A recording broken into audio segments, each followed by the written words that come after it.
Well, it's happening again. And I hate to say it, but if you are struggling right now, the month of November and December are going to be even worse because inflation is expected to continue to rise. Look at this.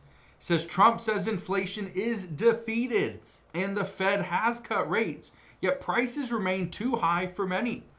For the majority of Americans, they are continuing to spend, but they don't have the money. We're seeing credit card debt has actually plateaued.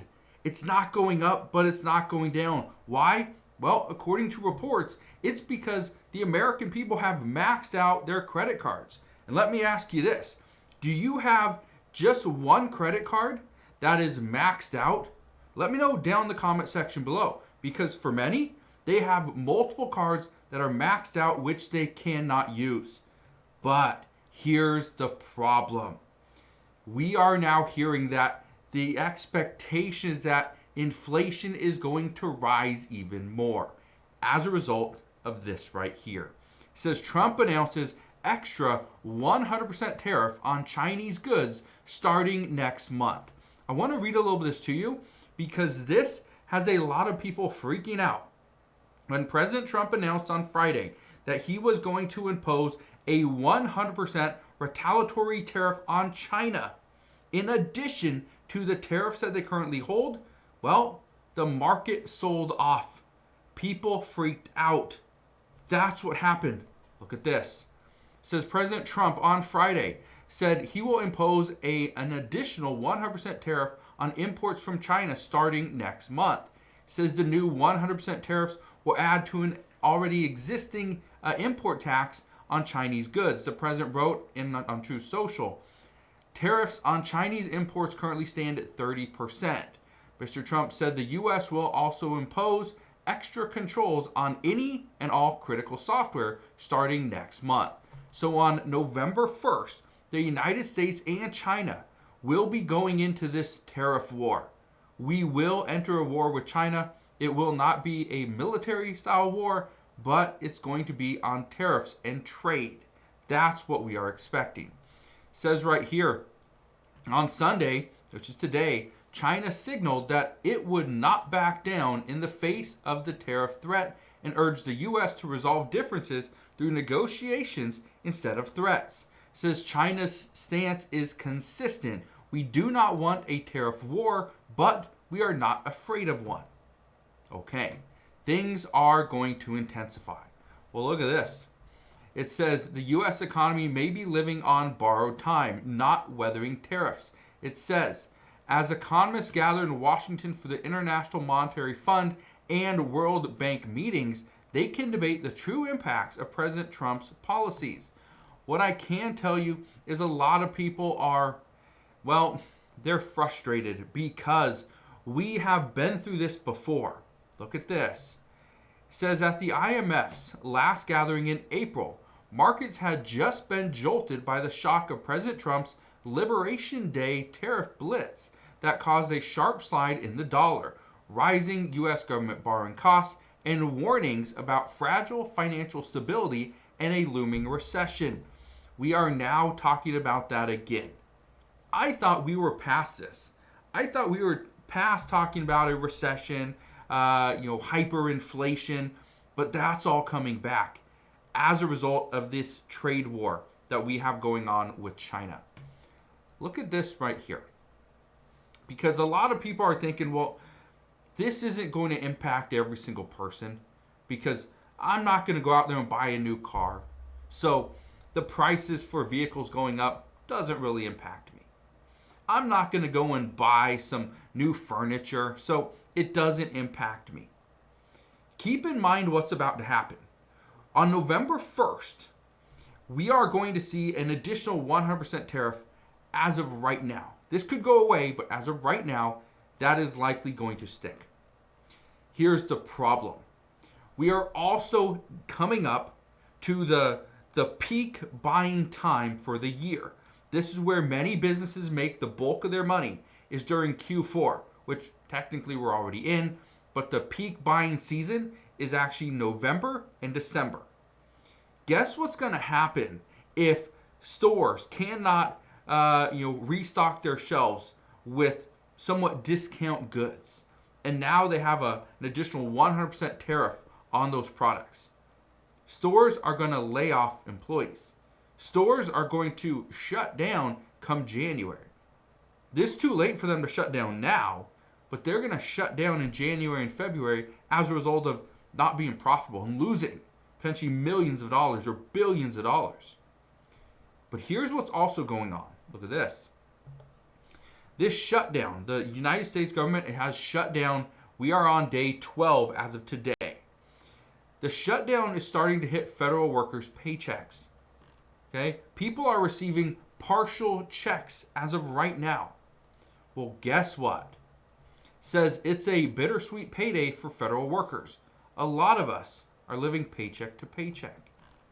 Millions of people, even though they work for the federal government, they're living paycheck to paycheck. They can't afford to miss a paycheck. And yet many of them are going to receive partial checks because they have not been working for 12 days. Okay? That's concerning. Look at this. It says what a missed paycheck means for federal workers. This year, mass firings, deferred resignations, and a shutdown have jolted what were once thought of as a stable role. Now, some workers are worried that they won't be able to afford necessities or are holding off on other spending.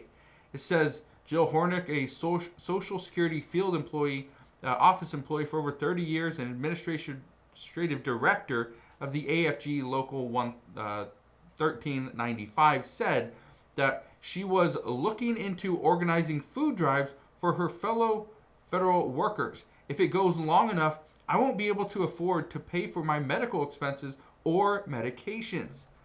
Yeah, that's something we're seeing from more and more people.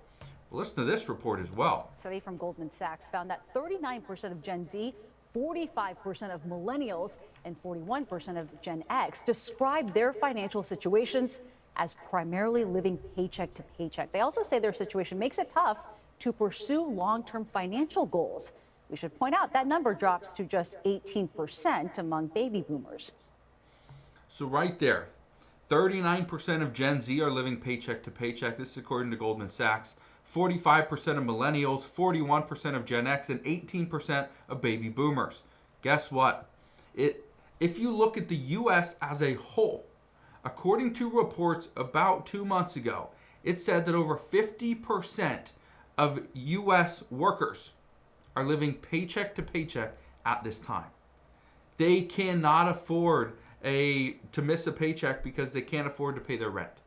They don't have enough in savings. Okay? This is a huge concern. The average American could not afford a $1,000 emergency fund without using a credit card. That was as of 2 months ago. Today, they say the average person could not afford a $1,000 emergency, and that does not even include credit cards because they don't have the available balance. They don't have the credit that they can use. They've maxed out their cards. This is where we're at, okay? And again, I'm bringing this to your attention because right now we're hearing all these reports that, no, things are good, right? The stock market was at all-time highs. Think about that for a second. When something's at an all-time high, that usually means there's a greater risk that it drops. It did that with Bitcoin. It did that with the stock market. Just look around. Gold and silver, people are wanting to buy that up as much as possible. You know why? Because it's a stable asset that they can use, that they can trade it, they can bargain, they can sell it, they can do whatever they want with it. This is where we're at. But I wanted to share this with you and just give you this insight because right now, a lot of people are wondering what's going to happen. And here's the thing. The United States government is currently shut down, meaning we aren't getting our the jobs report. We aren't getting our CPI report or on time. I want to show you this really quick and pull this up. Look at that. It says the shutdown will delay the inflation data until October 24th. Here's what alternative estimates say. Let me read this to you. It says right here, I'm just going to read the key points. It says the Bureau of Labor Statistics will release will release September's consumer price index on October 24th, despite the government shutdown. Says economists project September CPI to rise by 0.4% monthly, with a 3.1% year-over-year increase for both headline and core inflation. It says a number of Federal Reserve officials said in recent weeks that they don't expect inflation to climb much above the August readings. Okay. That's what the Federal Reserve officials said. But according to many economists, the likely thing is we are going to see inflation. We have to see inflation because prices continue to rise. Unless we change the way we are factoring this number, we're going to see inflation, additional inflation. So just expect right now that your money is not going to go as far, especially leading into the last 2 months of 2025 and likely the 6 months starting 2026. So as we get more information on this, I promise I'll bring you all the latest news and updates as soon as we get it. But as of today, that is what we know. So again, thank you guys for watching. Consider subscribing, and I'll see you guys on the next one.